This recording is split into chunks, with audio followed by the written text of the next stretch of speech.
इस वीडियो को लाइक करें, हमारे चैनल को सब्सक्राइब कर बेल आइकन जरूर प्रेस करें हमारी न्यू वीडियो सबसे पहले देखने के लिए। मेरी मम्मी कहानी शुरू करने से पहले ये 4 काम कर दो। पहला, चैनल को सब्सक्राइब कर दो और वहीं बाजू में घंटी को दबाना है। दूसरा, अपने सभी दोस्तों साथियों में शेयर कर दो। और मेरी ये स्टोरी, मेरा नाम पूनम है और मैं दिल्ली के करावल नगर इलाके में रहती हूँ। हमारा इलाका थोड़ा पिछड़ा हुआ था, जहाँ लड़कियों की जल्दी शादी हो जाती थी। मुझे वो सब करने में कोई ख़ास रुचि नहीं थी। मेरी शादी गाज़ियाबाद में एक अच्छे परिवार में हुई। मेरी उम्र तब 18 साल की थी। मेरे पति 3 भाई थे और हम सब एक ही घर में रहते थे। सास तो बहुत पहले ख़त्म हो चुकी थी और ससुर जी बैंक से रिटायर थे। वे अपना ज़्यादातर समय पूजा पाठ में बिताते थे। बहुत खुश थी क्योंकि सहेलियों ने बताया था कि बहुत मज़ा आता है। अब वो रोज़ करते और मैं ये सोचती कि सब बोलती थी कि बहुत मज़ा आता है, पर मुझे तो कभी करने का अपनी तरफ से मन ही नहीं किया। मैं तो ये सोचती थी कि रोज़ क्यों ना खुद सोते हैं और ना सोने देते हैं, फालतू में गीला कर देते हैं। फिर एक दिन मेरी ननद छाया मेरे घर आई। मुझे छाया पर बहुत गुस्सा आता था। हद तो तब हुई जब एक बार मैं नहा रही थी तो बाथरूम में आवाज़ मारने लगी कि 1 मिनट गेट खोलो। तो ये मैडम जी अंदर आई और अंदर से कुंडी लगाकर, तो मैंने पूछ लिया, क्यों मुझे परेशान करती हो छाया? सच बताओ भैया कितना परेशान करते हैं। मेरे लिए तो वो सब मतलब एक बार करना होता था और वो भी मुझे बोझ लगता था।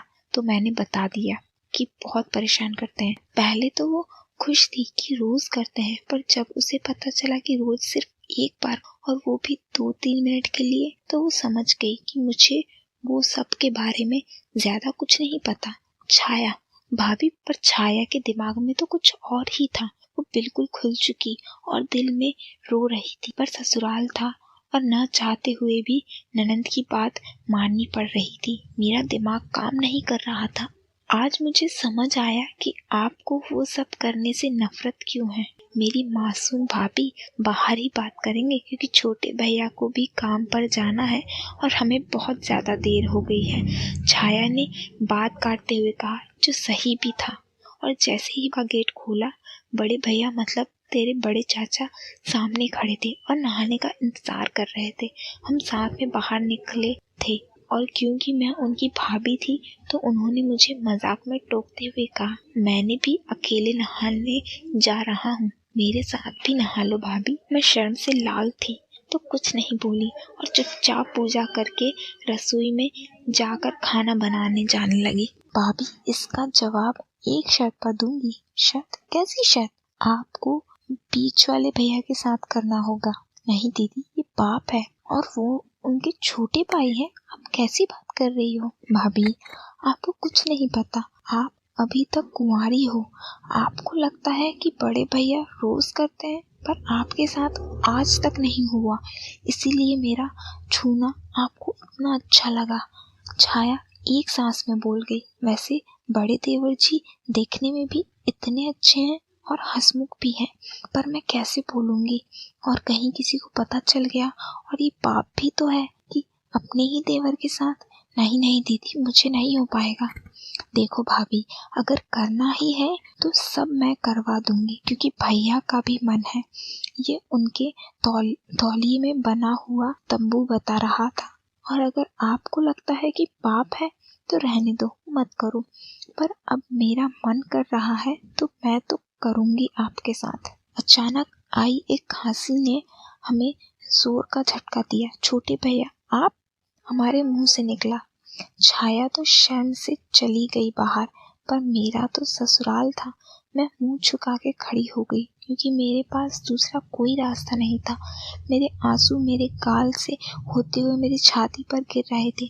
आज तक आपको सुख मिला ही नहीं तो आपका भी हक है कि आपको जीवन की हर खुशी मिलनी चाहिए। मुझे पता चल चुका है कि भैया कुछ करने लायक नहीं है, पर मैं आपको हर खुशी दे सकता हूँ। ऐसा कहते हुए उन्होंने मेरे अंदर भरोसा जगा दिया कि ये सब बात किसी को पता नहीं चलेगी।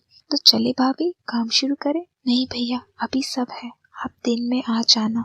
सब काम पर होते हैं और पिताजी सो जाते हैं। पता नहीं कैसे मेरे मुंह से निकल गया। मैं तो मना करना चाहती थी और खुद दिन के लिए बोल दिया। ठीक है भाभी कहकर मेरे खुशी से उछल पड़ी। सब काम पर चले गए थे। दिन में मैं और छाया बात कर रहे थे कि अचानक छोटे भैया आ गए। सच तो यह है कि आज मैं भी देवर जी का इंतजार कर रही थी, क्योंकि मैं जानना चाहती थी कि मतलब क्या होता है, क्योंकि छाया को सब कुछ पता ही था।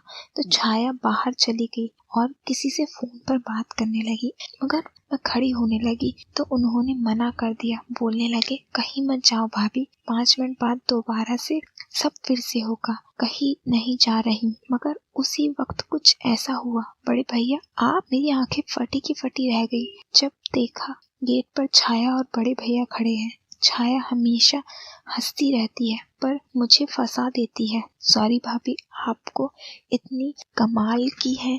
ये लोग रह नहीं पा रहे थे और दोनों मिलकर आपका नाम लेकर मेरी हालत खराब कर दी थी। इसीलिए मैंने ये सारा प्लान बनाया कि मुझे थोड़ी रहम मिल जाए।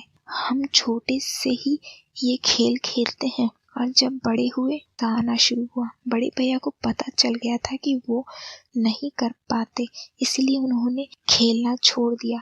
फिर जब आपकी पहली रात थी, दोनों ने एक साथ आपके साथ करवाने का वादा नहीं कर लिया। एक सास छाया इतना बोल दी जो मेरी सोच के भी बाहर था। अगर मैं नहीं मानती कि आप नहीं मानी तो आपको डरा कर मना लेंगे, क्योंकि आप बहुत भोली हो तो आप डर जाओगे। इतने में छोटे भैया चालू हो गए और छाया आ गई। फिर तेरे पैदा होने तक यह सिलसिला रोज का हो गया।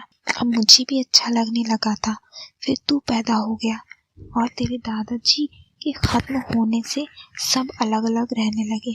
मैं भी सब कुछ भूल कर सिर्फ तुझ में खो गई। कभी साल 2 साल में तेरे चाचा आते हैं, पर अब तो किसी के पास टाइम ही नहीं बचा। और आज जब छाया ने किंग के बारे में बताया तो मन मचल गया। मुझे माफ कर देना बेटा, मैं तुझे बताती भी तो क्या बताती। इस छाया ने ही मुझे पहले ही फंसा दिया था तेरे दोनों चाचा के साथ और आज मेरे अपने सगे बेटे के साथ। पर छाया नहीं होती तो शायद मैं भी नहीं होता, क्योंकि माँ पिता से खुश थी और उन्हें मिला भी नहीं था और उन्हें ढूंढना भी नहीं था। मुझे जाकर सो गया। थोड़ी देर में माँ भी मेरे पास आ गई और मेरे बराबर आकर लेट गई। मेरी आंखें बंद थी। मैं माँ के सुबकने का एहसास कर सकता था। मैं समझ सकता था कि वो मुझसे आंखें मिलाने से डर रही हैं। और सच्चाई तो ये थी कि मैं भी डर रहा था उनसे आंखें मिलाने से, क्योंकि मैं भी तो कितने से भिड़ चुका हूँ ये माँ जान चुकी थी। इस अधेड़ में हम दोनों सो गए। सुबह आँख खुली तो माँ शादी में जा चुकी थी। 2-3 दिन में हम शादी से वापस घर आ गए। पूरी शादी में माँ और छाया से नजर नहीं मिला पाया था। घर आकर भी घर में कम रुकता था और बाहर निकल जाता था। मैं खुद नहीं चाहता था कि क्या बात मुझे परेशान कर रही है। मैं और मम्मी के बीच में सिर्फ काम की बात होती थी, जैसे सब्जी ले आ या अगर कोई काम हो तो। ऐसे 1 हफ्ते हो गए तो शाम को खाने में नमक के पीछे पापा मम्मी में कहासुनी हो गई। वैसे मम्मी बहुत अच्छा खाना बनाती हैं, पर वो भी मेरी तरह परेशान रहती हैं, तो शायद नमक डालना भूल गई होंगी। तो वो बाहर हॉल में सोफे पर आकर लेट गई।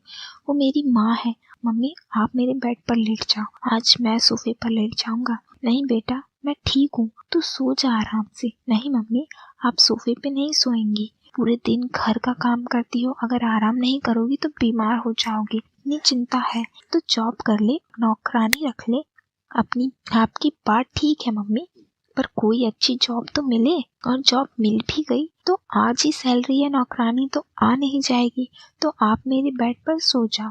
यह कहते हुए मैं माँ की गोद में। दोस्तों जाते जाते आपको कुछ काम करने हैं। पहला काम मुझे कमेंट करके ज़रूर बताना कि आपको मेरी स्टोरीज कैसी लग रही हैं। दूसरा काम अभी चैनल को सब्सक्राइब करें, नहीं किए हैं तो ज़रूर करें, और वहीं बाजू में एक घंटी है उसे दबा दें।